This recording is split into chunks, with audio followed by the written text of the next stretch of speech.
Hey friends, it's Ryan. Wanted to share with you this month's Wellington real estate market report. Wellington and all of northern Colorado has been incredibly active this winter. Wellington has a median price now over $400,000 for the first time in its history. That's the median price of a detached single family home. That's a 15% increase over January 2020, so an incredible rate of return for a real estate market. Actually, one of the highest year over year returns that we've seen in any municipality in northern Colorado since our rapid appreciation started in about 2014. For the last few years, Wellington has been a place that has appreciated faster than Fort Collins. Since the median price is quite a bit lower, Wellington's been a place where folks are going to find more affordable housing, newer housing on larger lots, as you probably know, perhaps living in Wellington yourself. Another interesting thing that you might have heard about is the cost of water taps in Wellington increasing from $20,000 to $67,000. That's a $47,000 increase. So if you are, buying a home, or if you're a developer, if you're building a home, or if you're a developer and you go to the town of Wellington and say, I need a water tap, you're going to pay triple the amount of money that you paid just a few years ago. So essentially, this is the town of Wellington saying we can't just continue to sell more and more water taps. We have to buy more water from the North Poudre Irrigation Company, and the cost of that water is going through the roof. So we got to start charging more if we're going to sell these additional taps. Now, there's a debate on whether that increase was too high. Regardless of where you fall on that debate, I think these tap fee increases are going to fuel additional appreciation in Wellington. It's hard to say whether those increases are already baked into the prices in the area. We do know that some of the developers have already started pulling out of land deals. So we think that while this is not going to be good for further growth in the Wellington area, will be good for the existing home prices of people that already own homes there. So yeah, another thing is, if we're trying to understand the current real estate market, I think it's important to talk about how COVID has affected the market. There's really been three major effects that we've seen. The first is, of course, the Fed keeping interest rates low to keep the economy cranking through the pandemic. And of course, that has kept home buyers in the market and very active. The second thing is it's caused, people, especially in at-risk groups, to not want to put their house on the market. So you have, we already had an inventory, a shortage of homes on the market, but now that, people aren't super excited to have a whole bunch of people walking through their house during a pandemic, has kind of exacerbated that problem. And then the third thing we've seen that really surprised us is people coming from out of state. We always have had a lot of people coming from out of state because of that's such a desirable place to live and low property taxes. But especially, in the last year, we've seen people coming from Los Angeles, the Midwest, Minnesota, especially Chicago, a ton of people coming from Chicago, New Jersey, a lot of high tax states. Those people are still employed in those places. Had a client a month ago works at the NASA Jet Propulsion Lab in Los Angeles. He says, I never go to work anymore. Never go into work. I work from home. So why should I be living in LA? And we're seeing that just all over the place. So while we always had a large number of people come into the area, that has really ramped up because of COVID.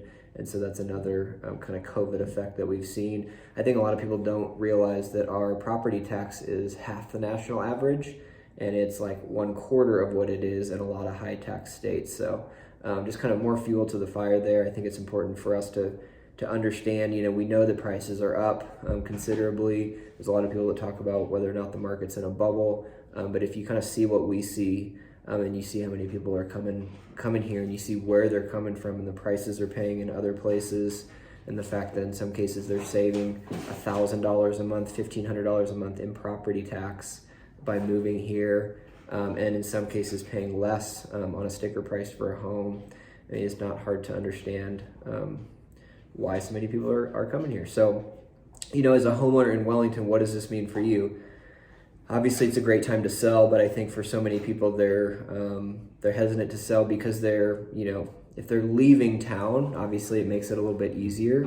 But if you're trying to relocate within northern Colorado, it can be difficult because you're scared to sell your house. You want to You want to know where you're going to land before you put your house on the market. And again, making an offer on a replacement property without selling your current house can provide a lot of challenges for you, because it's very difficult when you're making an offer contingent upon the sale of your current home in such a competitive market as ours. It's difficult to get those properties under contract. And so there's a couple things we've been doing with clients in those situations. The first thing is, if they can get a cosigner on the mortgage in order to buy that replacement property, that's a great idea. Now, of course, not everybody can do that, and sometimes our clients won't get a cosigner, but they might get a gift from mom or dad or another family member.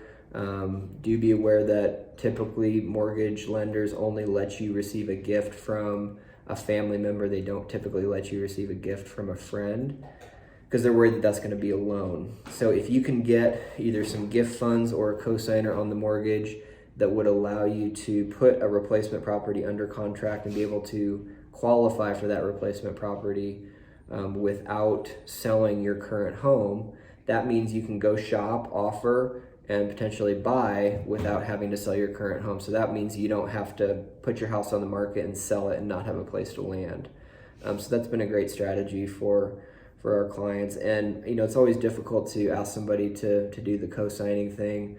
I think the gift funds has worked a little bit better in a lot of situations, because that way you don't have to ask somebody to to sign up for a mortgage for 30 years potentially. Basically, you just say, look, I need a loan of this amount of money in order for me to qualify for my replacement property, and as soon as I sell my current house, I'm going to pay you back. We're seeing a lot of that.